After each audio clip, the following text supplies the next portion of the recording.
Good morning, and welcome to the Universalist Church, in which love is the spirit. We are glad you are here, whether you're here in the sanctuary today or anywhere in the world. I'm Mike Zanta, one of your representatives on the Board of Trustees, and it's nice to look out over a sea of green. And I only have, the only green I have is a Manchester Road Race t-shirt, which I thought was inappropriate for church, so I didn't wear it. If you're a visitor, we'll hope you'll sign one of our guest books at either entrance to the sanctuary, or visit our webpage, westhartforduu.org, to learn more. There, you can use the contact page to get onto our electronic mailing list. Our electronic communications are the best way for us to stay connected. We look forward to helping you become part of the Universalist Church. I have just a couple of things to let you know about this morning. First, the membership orientation that we have scheduled for this spring is a 2-session orientation. It's going to take place on April 21st and April 28th after worship. On the sign-up board, straight back out of here, as you go into the hallway that kind of crosses us, there's a gigantic board. It says sign-up board up above it. You can't miss it. So if you're interested in being a part of our membership orientation and having the option to join the congregation as a member, please do sign up and let us know you're coming. If you don't sign up and you show up, that's fine too, but we'd love to know about how many of you will be there. And I have one other announcement. This is about our food ministry. It served 811 families in the month of January alone. Our food ministry does pretty remarkable work. And so we always want to support it as much as we can. So let's kick up our heels, support the food ministry, and have some fun, because we're going to have a barn dance and potluck on Friday, April 26th at 5:30. Pop-up dance lessons are happening during coffee hour a few times before the event. You might have noticed that recently. You are asked to bring along your favorite covered dish and help get some food together for the food ministry: pasta sauce, oatmeal, canned fruit, beans, monetary donations, either cash or breeze. I'm sure that information will be sent out again. You don't have to memorize that list. There will be childcare, and cowboy boots are always welcome. Looking forward to that. After worship, we'll have fellowship and Fisk Hall and through Zoom. If you need help finding your way to Fisk Hall for our fellowship hour, any member of the church will be happy to guide you. Just look for someone wearing a Universalist Church name tag. You can find the link for Zoom in your weekly news or our Breeze calendar. If you aren't getting the weekly news, please sign up for it on our website. And now, I invite you to take a moment to make your mobile phone silent, turn off your email, and put away your keyboards, and settle in for worship.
If you have your home chalice available, please light it with us as we light ours here in the sanctuary.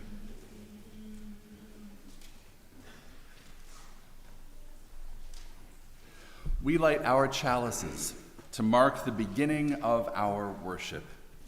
The warmth of these flames, their light, their movement, their quiet exuberance tells us that this is a time of loving connection, of reflection and wisdom, a time of making our voices heard in word and song, of creating silence together in which our hearts and spirits may relax into peace, a time in which we may return to the things that we know are of great worth. So in this moment, for this hour, let us reconnect to all that we know is holy.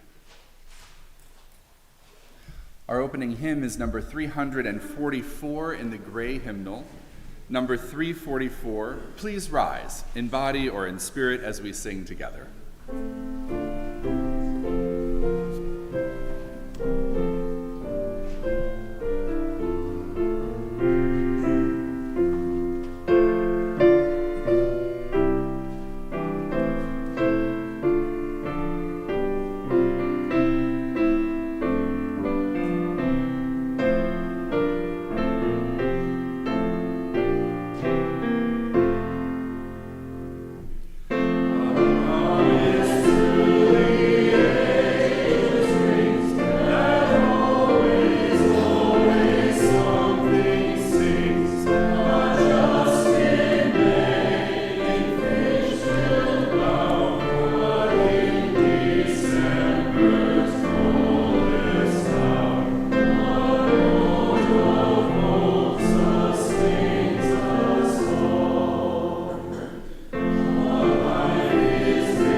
Please join me in speaking the words of our affirmation, our covenant. It's printed in your order of service and the description online. Love is the spirit of this church, and service is its law. This is our great covenant, to dwell together in peace, to seek the truth in love, and to help one another. Please be seated.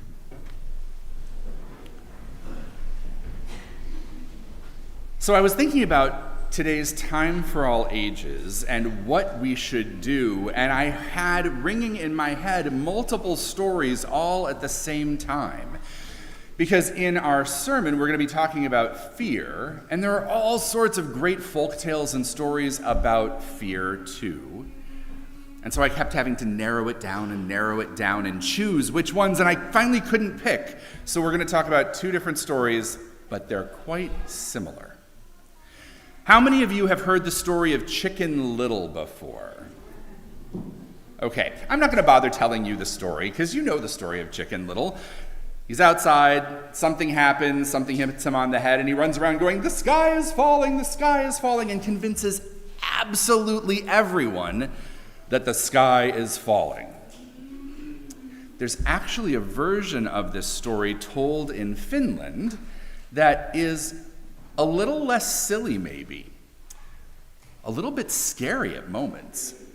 That's appropriate since we're talking about fear. So once upon a time, there was a hen.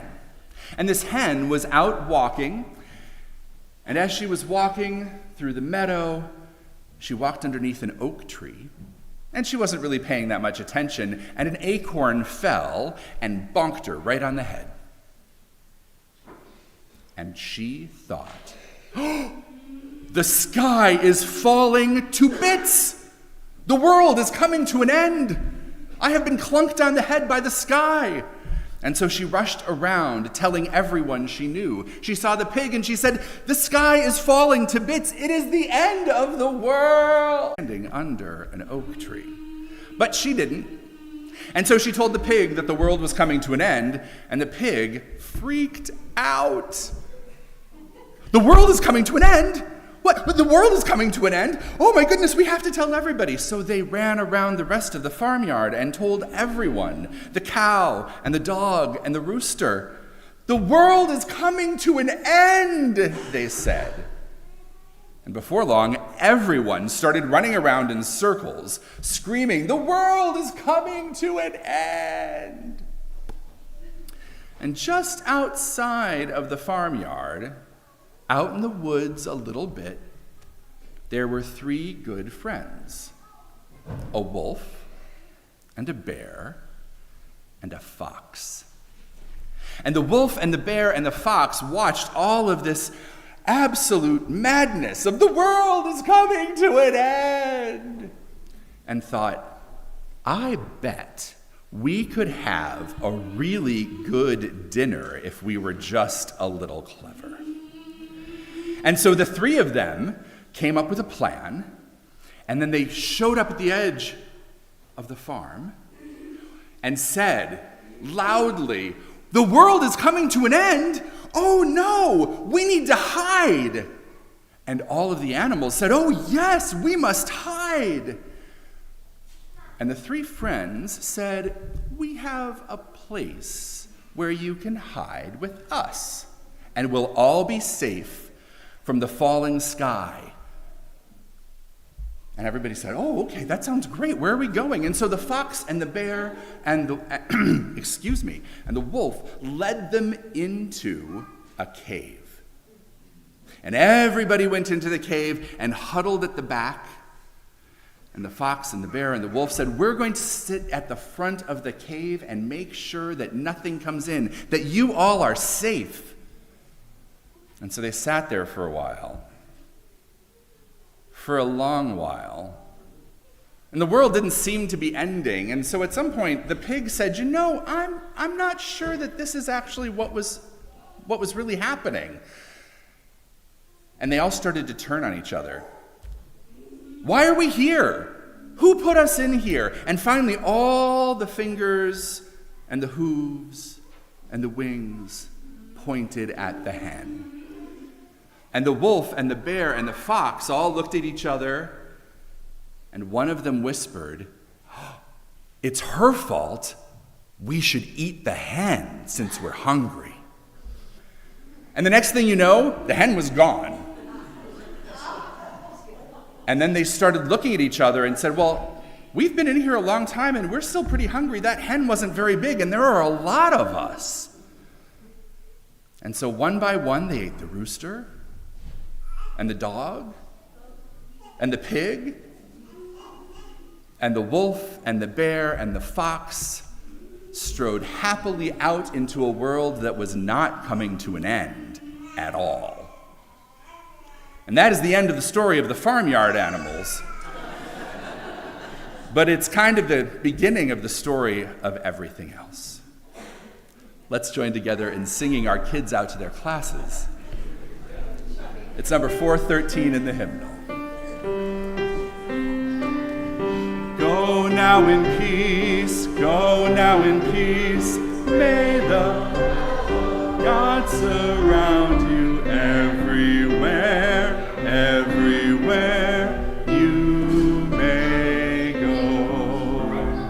Go now in peace, go now in peace. May the love of God surround you everywhere, everywhere you may go.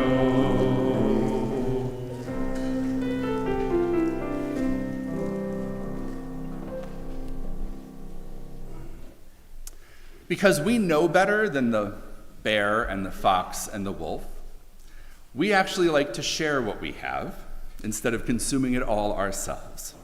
And so our voluntary offering, the sharing of our resources for our work as a congregation, is a spiritual practice for us.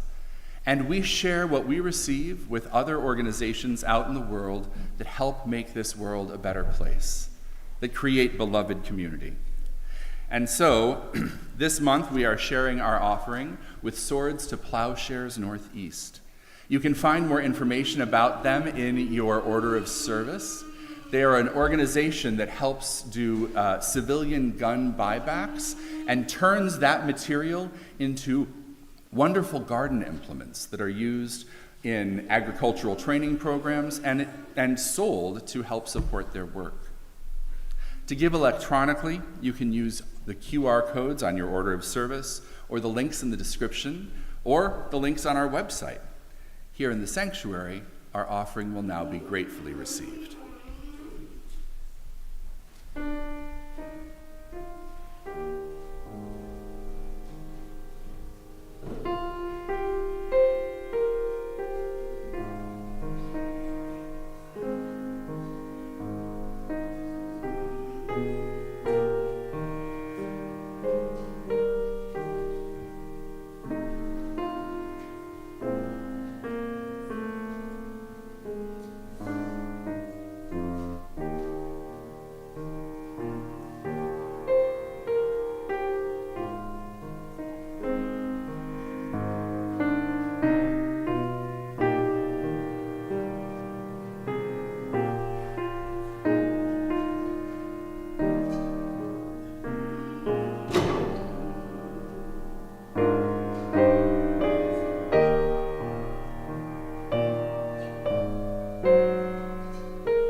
May these gifts so generously given sustain the life of this community, the work that we do together, and help make a difference in the wider world of which we are a part.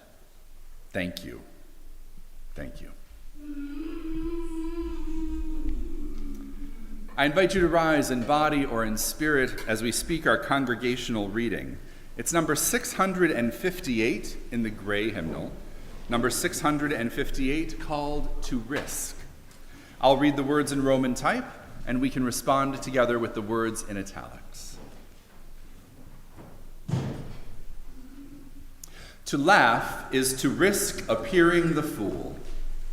To weep is to risk appearing sentimental.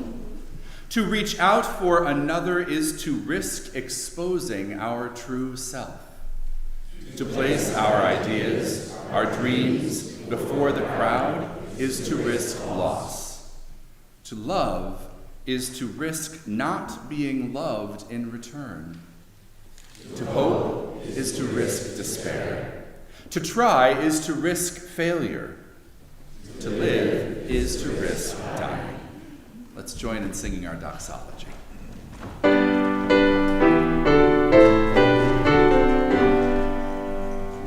Praise God, O loving, all may share. Praise God, O beauty everywhere. Praise God, O hope of good to be. Praise God, O truth that makes us free.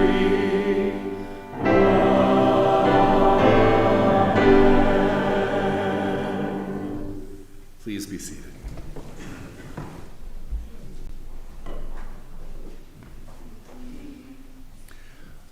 Although this week no one has asked me to share anything on their behalf with all of you, I know that we have a few people who are recovering from surgery, entering into new treatment plans, managing life changes like job changes and moves. And so if we would just hold one another, and honestly, the whole of the world, in our hearts and our minds today as we pray and as we meditate, I know everyone would be grateful. Please join me in a moment of prayer and meditation.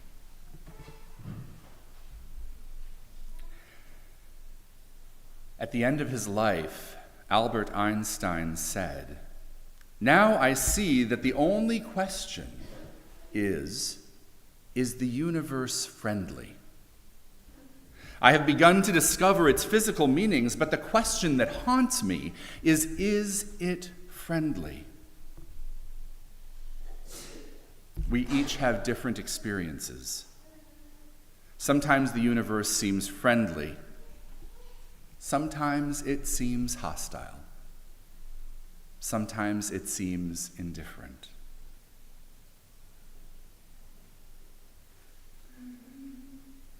We give our thanks for our Universalist ancestors who believed that at the heart of all things, the nature of the source of the divine is love.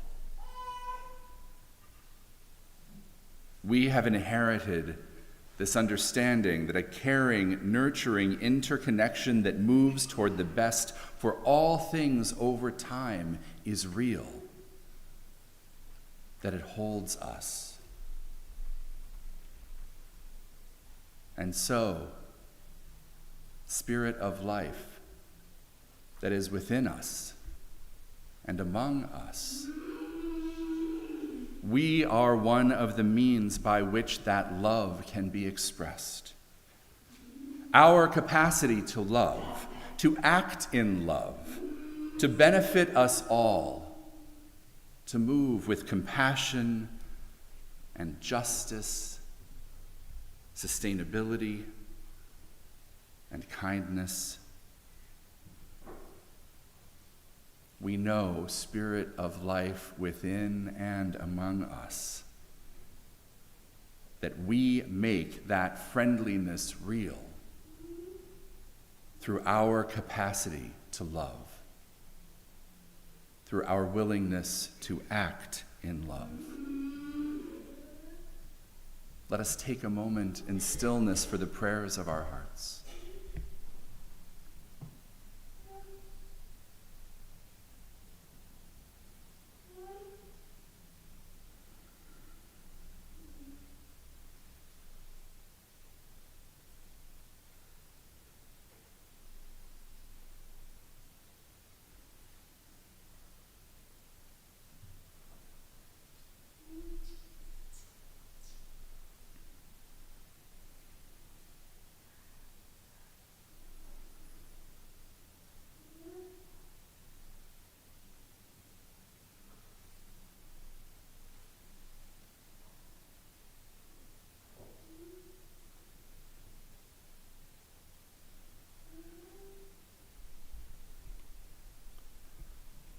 no matter how we each understand the universe to work, whether we are theists or atheists or agnostics,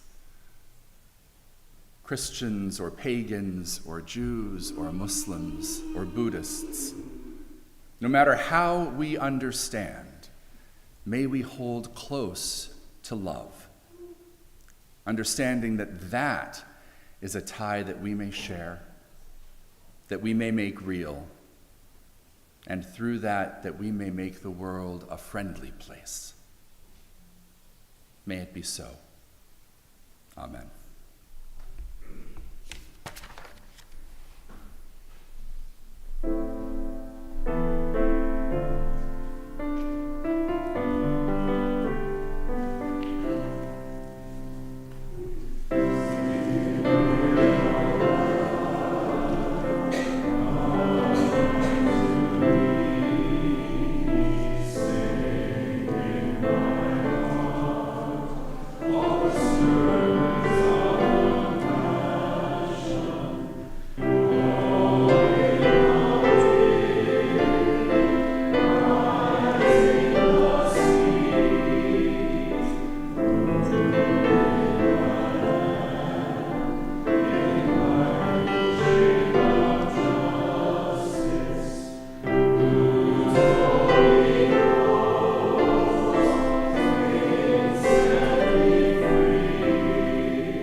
Our first reading today is Our Culture Teaches Us, adapted from Richard Rohr's book, Everything Belongs.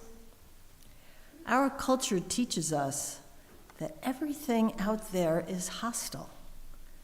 We have to compare, dominate, control, and ensure. In brief, we have to be in charge. That need to be in charge moves us deeper and deeper into a world of anxiety. As with our attachment to the system of producing and consuming, this anxiety gets worse as we get older.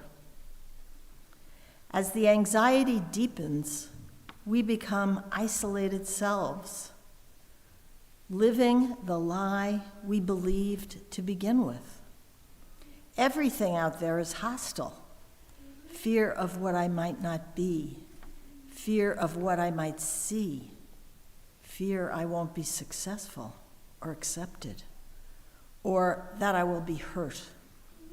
It has become a self-fulfilling prophecy. We'll never see the love we really are, our foundation, if we keep living out of our false selves of self-protection and overreaction. Our second reading is We Are What We Feel from Thich Nhat Hanh. We are what we feel and perceive. If we are angry, we are the anger. If we are in love, we are the love. If we look at a snowy mountain peak, we are the mountain. Watching a bad TV program, we are the TV program. So why do we open our windows to bad movies and TV programs?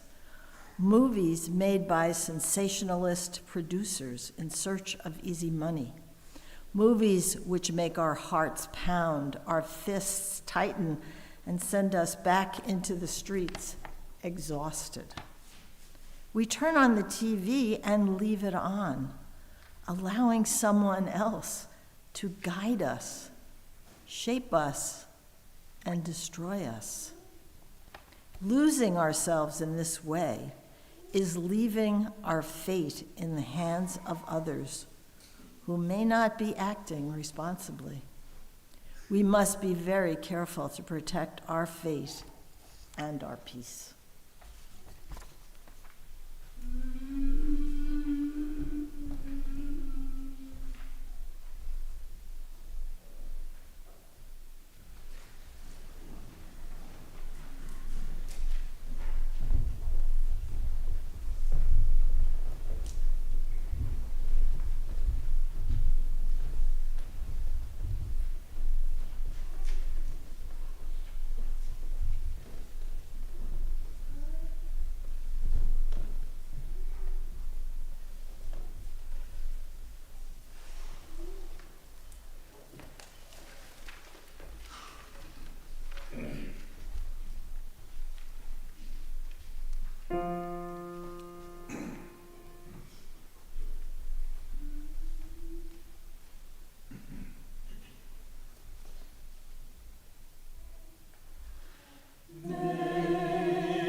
What is the price of fear?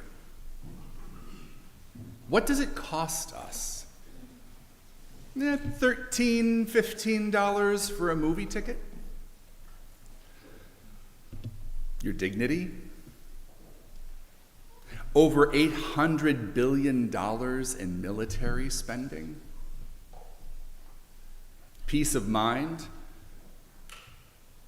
Our ability to see other people as fully human? Perhaps even just the joy of living. I think it actually costs us at least all of that. I think it actually costs us more than we know.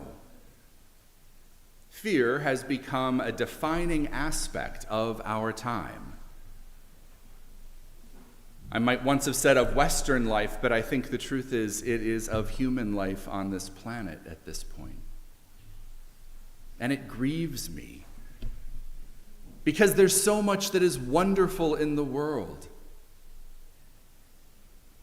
It's a little worrying that the crocuses and daffodils are already up. But I'm not going to refuse to enjoy them just because it's not quite the right timing. Fear can cost us the very things that we hold most dear. Our enjoyment in the spring flowers or of a warm sunny day. It can cost us all of the things that we hold sacred because it discourages us from being open to what is around us, the things that anchor us in community and help us to discover meaning in our lives.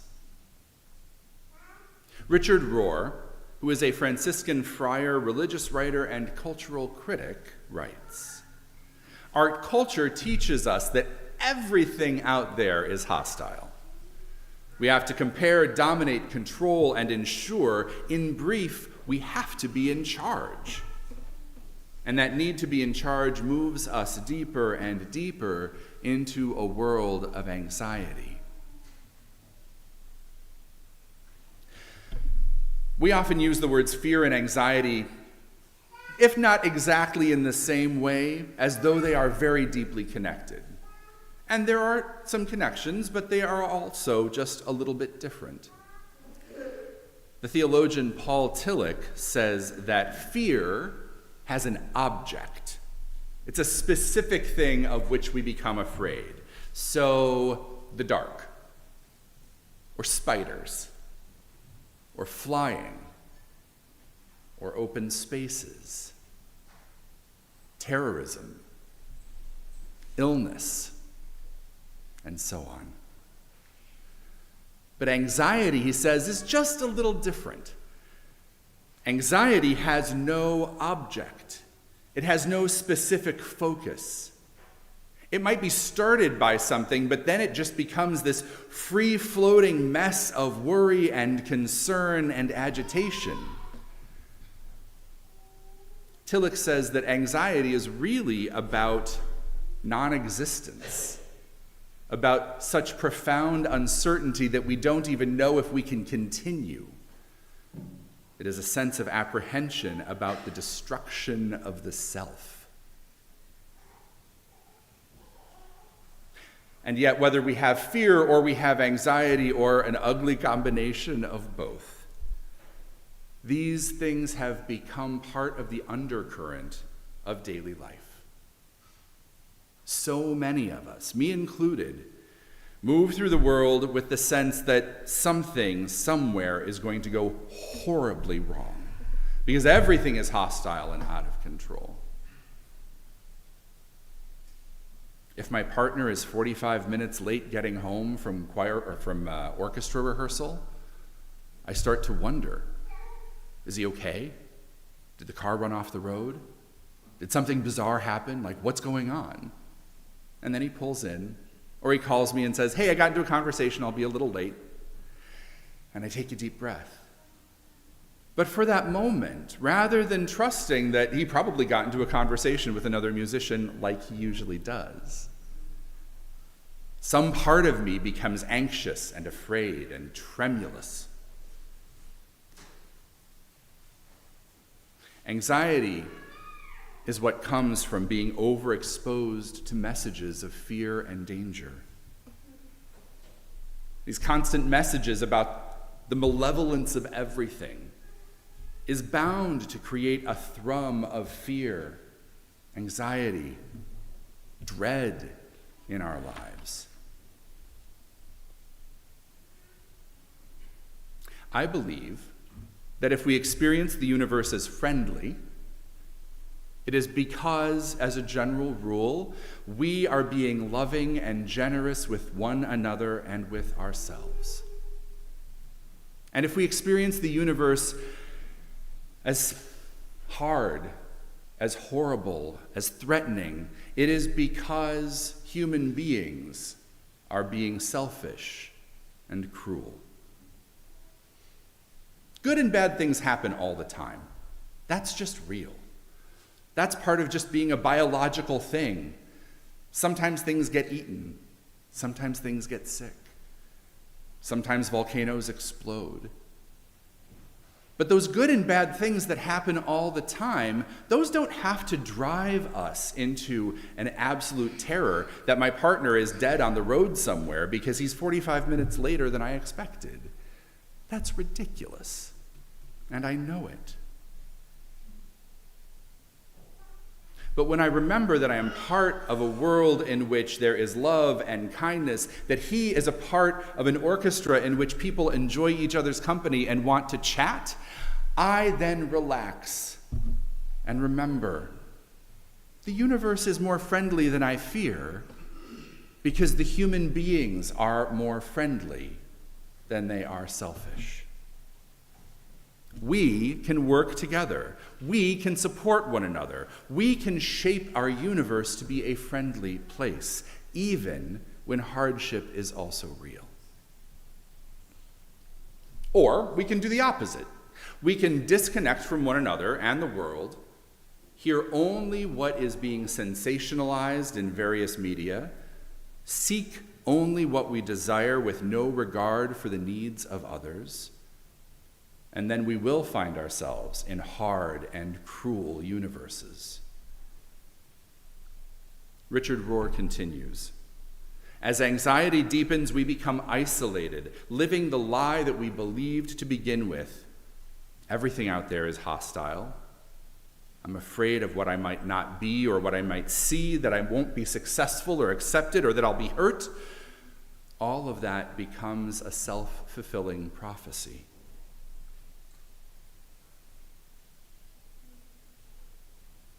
Now, not all of our fears are based on lies or imagination. There are real things that we are perfectly justified in fearing. And there are also some things that we aren't sufficiently concerned about. The difficulty comes, though, when fear becomes irrational, disconnected from reality, slides into anxiety that permeates everything else. When I think about the messages that we receive every day about the threats, real or imagined, in our world, I'm not surprised to see human beings either attempting to control everything or cut ourselves off from it.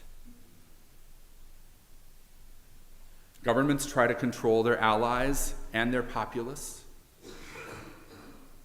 Gated communities attempt to prevent the outside world from intruding into our neighborhoods, our front yards, our back doors. We've just come through COVID, and even before that, we were told all of these antibacterial and soaps and cleaners that we're told make us safe from illness. Doctors and scientists let us know that overuse of that actually makes us more susceptible to disease than less. But the world has had some things happen, both real and imagined, that make us think that we should use hand sanitizer like it's lotion. And that might not actually be the best thing that we can do. Fear is good advertising strategy. It encourages us to keep buying things to keep ourselves safe. A car that costs $25,000, oh, that's nowhere near safe enough. You need the impregnable tank built out of a cage of steel and bulletproof glass to keep yourself safe. Fear is good for consolidating power. It encourages people to give up their own power and freedom to someone else who says they will keep them safe. You might be thinking now about the wolf and the bear and the fox. Translator Stephen Ladinsky adapted these words from the writings of Meister Eckhart. I find nothing more offensive than a God, a power who would condemn human instincts in us that time, in all its wonder, have made perfect. I find nothing more destructive to the well-being of life than to support a power that makes you feel unworthy and in debt to it. Erecting churches to such a strange God will assure endless wars that commerce loves. A God that could frighten is not a God, but an insidious idol and weapon in the hands of the insane. A God that could frighten is not a God, but an insidious idol and weapon. If we are afraid, it is very easy for us to forget, to band together, to protect one another. And those who would benefit from that do. Wolf and bear and fox took great advantage of the other animals' fears. Governments and industries regularly exploit and heighten fears to increase power and profit margins. The threat of hell or other punishments allow religions to control and abuse their believers. When we are made to be terrified, we buy what we are told will make us secure. We tolerate what we are told will prevent it from becoming worse. When we are told to be afraid of certain people, even without realizing it, we begin to wonder, well, are they actually okay? Do I have something to fear? In those moments, whether we want to or not, we forget that strengthening our communities, providing good education, helping one another feel and be seen as fully human will actually decrease crime, increase public safety, make everything just that much better. In those moments, it becomes easy to forget that living with a sense of gratitude for life and joy in that living is actually beneficial to our spirits, our stress levels, and our health.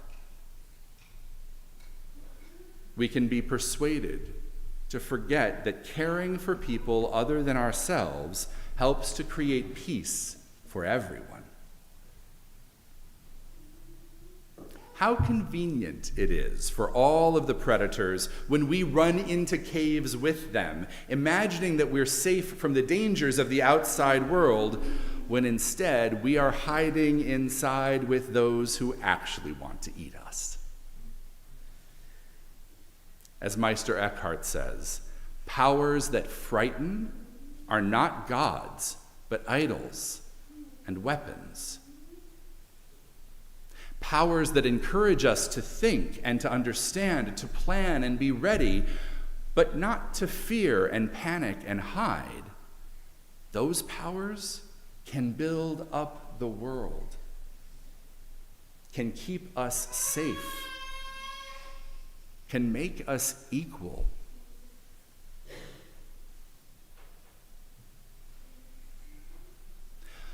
One of the most common commands in the Bible, in both the Hebrew and the Greek scriptures, has absolutely nothing to do with lifestyle or crime or your responsibility to your neighbor. It doesn't tell us that anybody else is wrong and that we're right. One of the most common commands is just this: be not afraid. It's easier said than done. I know that. And it's been easier said than done for thousands of years. If this was in the Bible, think about how long human beings have been afraid of things and making one another afraid of things. It's not new, and we're not different. But we've been working on this same issue for such a long time. Thich Nhat Hanh, drawing on his Buddhist beliefs and foundations, says, "We are what we feel and what we perceive. If we are angry, we are the anger. If we are in love, we are the love. If we look at a snowy mountain peak, we are the mountain. Watching a bad TV program, we are the bad TV program. We turn on the TV and we leave it on, allowing someone else to guide us and shape us and destroy us. Losing ourselves in this way is leaving our fate in the hands of others who may not be acting responsibly. we must be very careful to protect our fate and our peace. Thich Nhat Hanh suggests that we need to be more selective about what we allow into our lives. It's not that we should disengage from the world. Remember, that's one of the unhealthy ways that we respond to fear. But instead, we should be aware without becoming overwhelmed or obsessed or programmed. So how do we do this? Well, in part, we do it by being a religiously active people, by attending to Unitarian Universalism and what we teach ourselves and one another, by coming here or listening to our worship in order to remember what it is that is of great worth. Gathering in community is a good start. It can help us decrease those levels of fear and anxiety. Time for worship and socializing renews our connections. It strengthens our support systems. It moves us beyond the limits fear would have us set for ourselves. Education, and, in particular religious education, is a necessary piece of this as well. Because it's not just about regurgitating facts or memorizing lists of words or sentences, but because it is education that asks us to make meaning for ourselves, that leads us into deeper and more intimate relationship with one another and the world around us and the great mystery within which we exist. Religious education changes what we let into our lives. Poetry instead of CNN. Maybe not all the time, but at least some of the time. Time meditating or praying or drinking a cup of tea in silence while appreciating the good things you have in your life. Recognizing that it is a little weird that the bulbs are up this early. And that's something we need to be concerned about, pay attention to.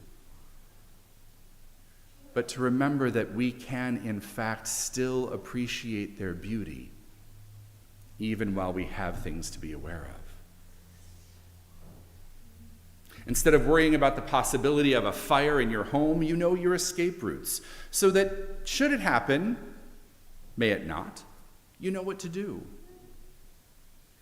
For me, rather than sitting around fretting, is Don okay or not, I could always just call or text, find out what's really happening. I have the ability to do that. We can volunteer to help others rather than feel overwhelmed by the suffering that we see in the newspaper and on the internet. Part of what those things that want us to fear and have anxiety want us to do is forget that we have agency. So remember that it is your prerogative and your responsibility to be mindful of what you become, and in part what you take in. Richard Rohr tells us we'll never see the love that we really are, our foundation, if we keep living out of false selves of self-protection and overreaction. By limiting what fearful ideas we take in, we leave room for the fullness of our true selves, ourselves that are grateful, are connected, are loving. I don't know what answer Albert Einstein eventually came to, if any. But when I wonder, is the universe a friendly place? The only answer that I can come to is, if we make it so, then it is. We make our world friendly. And we can refuse to live in fear, regardless of where that fear comes from. We can choose to open our hearts. We can choose to feel the encouragement of this spring sunlight upon our skin. We can resist those who would have us be afraid. We can acknowledge that not everything out there is hostile. We can refuse to worship the idols and weapons of fear. We decide whether the universe is friendly or not. We make it so. If we pay the price of fear, our society will continue to grow more fractured, our prisons will grow larger, our communities will grow more dangerous and angry, and our lives will become smaller and sadder and harder. So let's stop refusing to pay that price. And instead, we can choose joy and love, setting anxiety and fear aside. Let us build community, reminding ourselves to be open to what is beyond us. May we choose meaning and peace over anxiety. May we create a friendly universe, beginning with our own lives and the lives of those to whom we are connected. And let us listen to that very old command. Let us be not afraid. Please rise, in body or in spirit, as we sing our closing hymn. It's number 396 in the gray hymnal. It's called "I Know This Rose Will Open," and we're going to do it with a round. The choir will help lead us. So if you are somebody who feels confident in coming in at either points 2, 3, or 4 along the way, join in singing where you will.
Let's join together in speaking the words of our Unison benediction.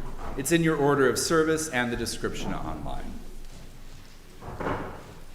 Engage with the world in peace. Have courage. Hold on to what is good. Return to no person evil for evil. Strengthen the faint-hearted. Support the weak.